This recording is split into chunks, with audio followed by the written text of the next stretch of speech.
안녕하세요. 근 한 달 만에 돌아온 랩터스톡입니다. 이번 시간에는 돈을 좋아하는 카와이라는 다소 자극적인 제목으로 이야기 한번 이어가 보도록 하겠습니다. 참 카와이 레너드 한결같습니다. 현재 셀러리 캡을 우회한 부당이득 취득과 관련해서 조사 중에 들어가 있고요. 이 카와이가 뒷돈을 좋아하는 것은 익히 알려진 사실이죠. 그렇기 때문에 사실 이번 스토리가 꽤나 복잡하게 얽혀 있어서 어디서부터 시작을 해야 되나 이번 특집은 많은 제가 고민을 했었습니다. 결국은 이 사건에 대해서 세세하게 이야기하면 너무 시간이 길어질 것 같아서 카와이라는 인물에 포커스를 맞춰서 이야기 꾸려나가기로 했습니다. 너무 길어질 것 같아서 감히 시작도 못했던 카와이 이야기 드디어 시작됩니다. 그 시작은 2018년 샌안토니오로 거슬러 올라갑니다. 당시 부상을 입었고 복귀하는 시점과 관련해서 팀의 의료진과 카와이 개인의 의료진 간에 불협이 있었고요. 결국 카와이 레너드는 그렇게 심각해 보이지 않은 부상임에도 불구하고 9경기에 출장에 그쳤고 오프시즌 토론토로 트레이드 되었습니다. 그때도 참 논란이 많았던 사건이었는데요. 당시 그렉 포포비치 샌안토니오 감독은 카와이와 그 주변 인물들에 물어보라 라면서 다소 의미심장한 한마디를 남겼습니다. 즉 주변 인물에 대해서 간접적으로 이야기한 셈이죠. 그리고 이 폭로를 통해서 엉클 데니스란 존재가 수면 위로 떠오르게 되었습니다. 카와이 이야기로 돌아가면 이때 카와이 레너드가 보였던 태도는 참 제가 20년간 NBA를 봐왔는데도 그 많은 선수들의 반응 중에서 굉장히 이색적이었습니다. 아무런 입장 표명 없이 침묵만 지켰던 카와이 레너드였습니다. 사실 이 NBA 스타들이 대부분 SNS라던가 인터뷰라던가 하지 말아야 할 말을 소위 말해 입을 잘못 놀려서 욕을 먹는 게 대부분인데요.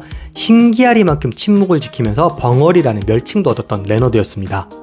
결국 카와이가 원한다고 알려졌던 샌안토니오 탈출이라는 성과를 얻었지만 샌안토니오 역시 호락호락한 팀은 아니어서 카와이가 원했던 LA로의 이적이 아니라 동부 토론토로 이적을 시켰습니다.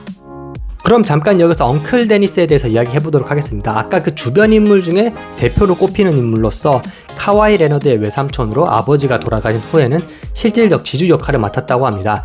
NBA에 카와이가 들어오고 나서는 매니지먼트 등을 담당한 것으로 알려졌는데요.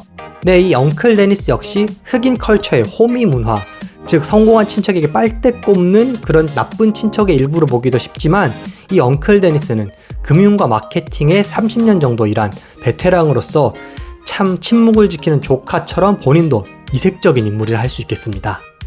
이렇게 박식한 인물이기 때문에 어떻게 해야 돈을 안 들키고 받는지 소위 말하는 세탁과 편법에 아주 능통하게 카와이 조카를 도와주고 있습니다. 이렇게 샌안토니오 탈출에 성공한 카와이 레너드, 랩터스를 우승으로 이끄는 1등 공신이 되었습니다. 물론 팀이 관리를 잘 해줘서 플레이오프 때 멀쩡하게 뛸 수도 있었지만요. 어쨌거나 우승 이야기가 아니라 오늘은 뒷돈 이야기가 메인이기 때문에 그 후 FA가 된 카와이 레너드 이야기로 돌아가겠습니다. 당시 FA 계약을 앞두고 셀러리 캡 이외의 요구들을 카와이 캠프 측에서 랩터스와 다른 팀들에 제시했다고 소문이 아주 무성했습니다. 그 조건들이 뭐였는지 하나 둘씩 루머가 이제 쏟아지기 시작하는데 참 웃음밖에 안 나오는 그런 조건들이더라고요. 카와이 캠프의 조건은 다음과 같았다고 합니다. 일단 폴 조지를 영입할 것, 전용 비행기를 대령할 것, 그리고 금전적인 부분과 관련해서는 오너십 회사의 그룹 지분 일부를 줄 것, 그리고 일 안 하고 받는 스폰서십을 따올 것 등이 있었습니다. 마지막 건 좀 부럽네요. 사실 랩터스 입장에서도 이거는 좀 너무 세다라는 생각이 만연한 가운데 이걸 다 들어주는 LA 클리퍼스가 등장하면서 카와이 레너드는 LA 클리퍼스로 이적하게 됩니다.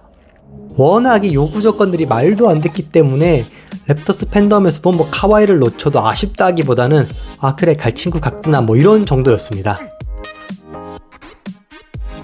네, 어떻게 보면 프롤로그라고 할 수 있는 샌안토니오와 토론토의 이야기가 이렇게 길어졌네요. 참 긴 이야기입니다. 프롤로그가 많이 길었기 때문에 좀 시계를 빨리 돌려 최근으로 가고자 합니다.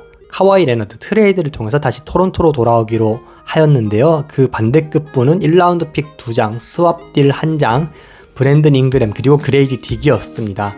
한결같은 것이 여기서도 카와이 캠프는 입김을 발휘했다고 합니다.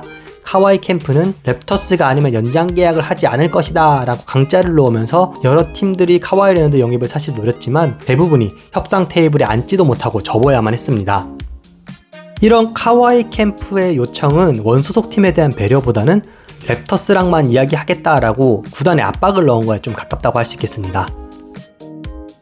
이렇게 해서 명예롭게 카와이 레너드가 토론토에 돌아오는가 싶었는데 아담 실버가 이 트레이드에 관련해서 뒷돈 조사가 필요하다면서 잠깐 홀드에 놓았습니다. 따라서 아직까지 카와이는 정식적으로 랩터스 선수가 아닙니다.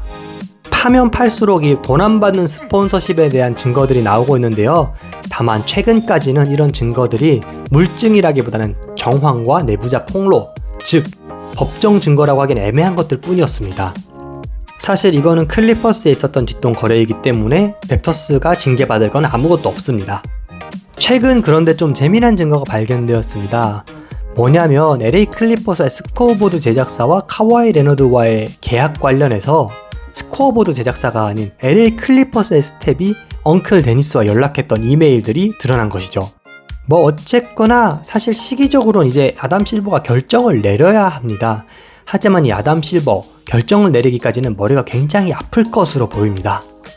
이 전문가들이나 많은 매체도 어떤 징계가 이루어질 것 같다라는 예상도 섣불리 내놓지 못하고 있는 단계입니다. 뭐 러프하게 진짜 대략적으로 이 징계에 대해서 이야기하자면 LA 클리퍼스에는 향후 몇 년간 1라운드 픽 박탈, 카와이 레너드의 출장 정지를 내릴 것이다 라는 이야기만 나오고 있고요.